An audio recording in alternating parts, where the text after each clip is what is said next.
So we're going to look at an example that's a little bit more complicated. We're now going to be mapping polynomials to R2, and we're still working with two-dimensional to two-dimensional. But we have this where the linear transformation applied to the polynomial maps to the vector of p at 0, comma p at 1. And the first question that goes through my head is this a linear transformation? And here, to prove it's a linear transformation, this is one of the first times where I think that left side equals right side actually one of the best ways to go about it, because you don't have to go backwards.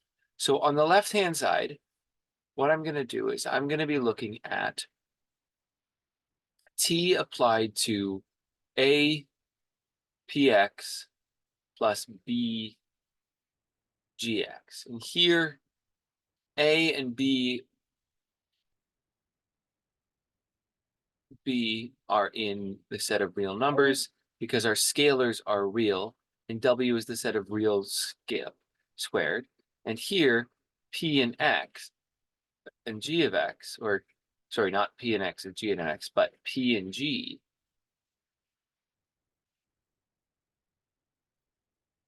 are in this set of polynomials of degree 1. And now here, we're going to apply our definition. So what this is going to be is it's going to be a p0 plus b g0, comma, a p1 plus b g1, right? And now on the right-hand side, we want to show that this is equal to a t applied to p of x plus b t applied to g of x. And here we could do right-hand side equals left-hand side, but figuring out how these things break apart and collect as these operators become more complex, figuring out how we can get right-hand equals left-hand side might become a little bit more challenging. Here, this is by definition of t. So the first thing I'm going to do here is I'm just going to apply the definition of t, and I get a bracket p of 0, p of 1, plus b g of 0, g of 1. And now I'm going to distribute in a p of 0, a p of 1, plus b g of 0, plus comma b g of 1. And now when I add them together, I get a p0 plus b g0, comma a p1 plus b g1. And now as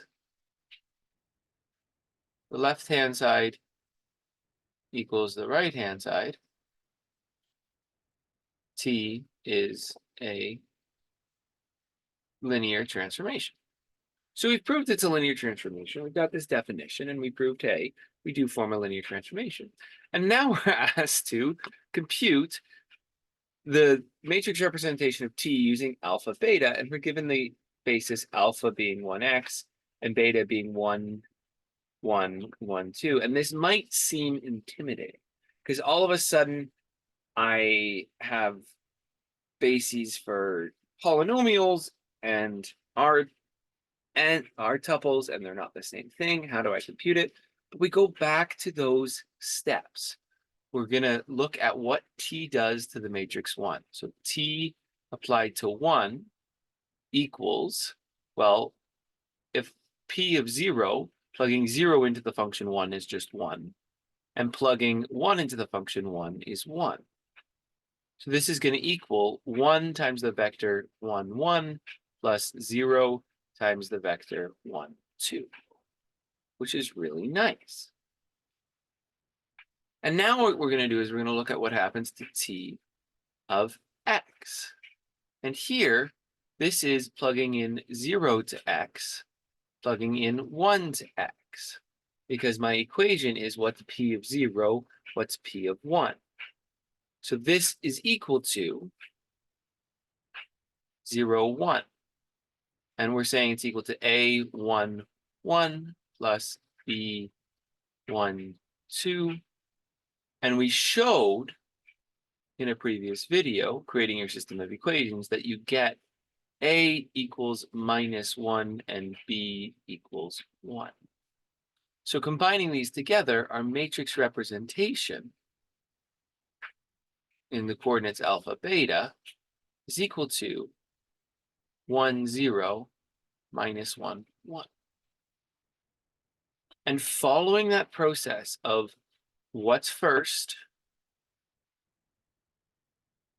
applying it to our definition of T, and then writing the output in terms of our basis vectors, and then looking at your second input, applying your definition, and then taking the output and writing it in terms of a linear combination of your basis vectors, it becomes relatively straightforward.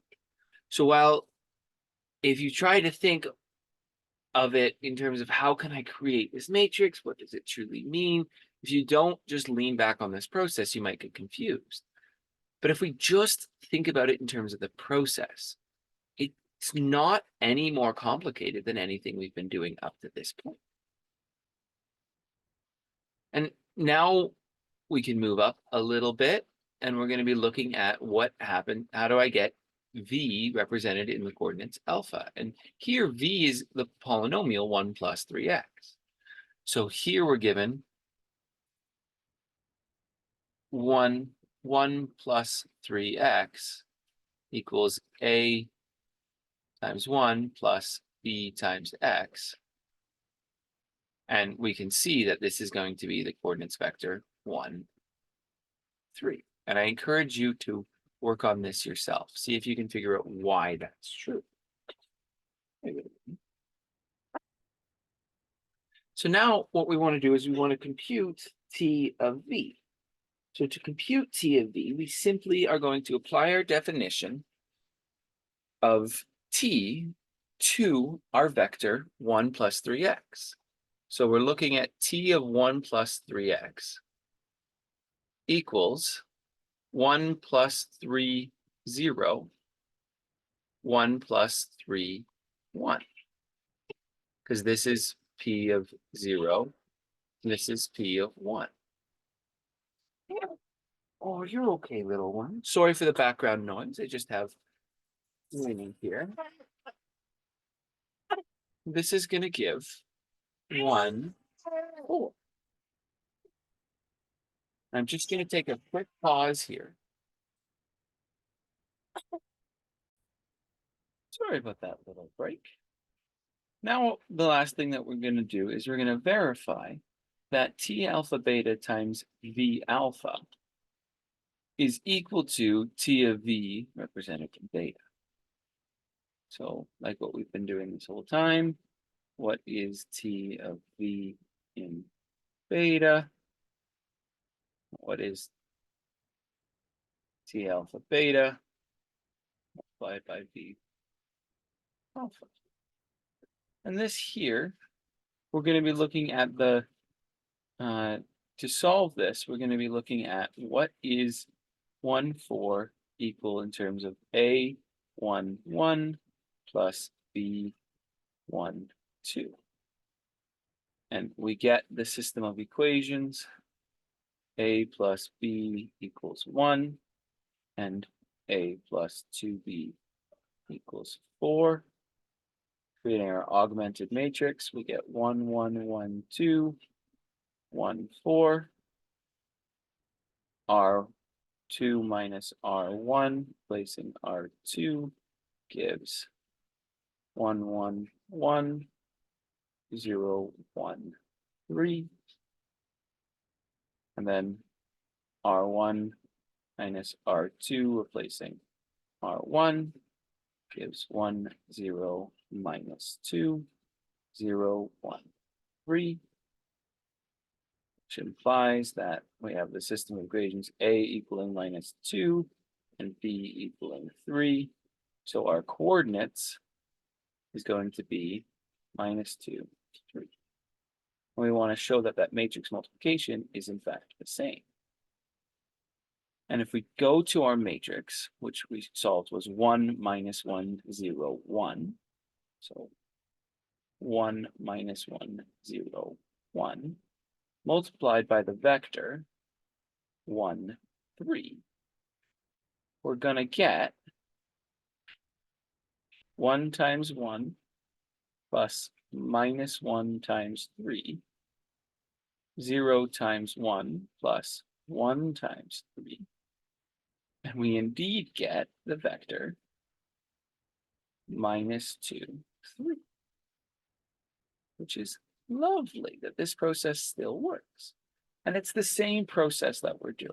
And it's not terribly more complicated, but you can see that if our vector spaces become more and more complicated and the definition of our linear transformation becomes more and more complicated, it might be harder and harder to compute what T of V is.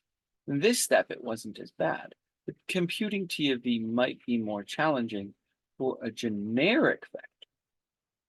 But for a specific basis, it might be super easy. And for understanding what a vector is in terms of that basis might be easy.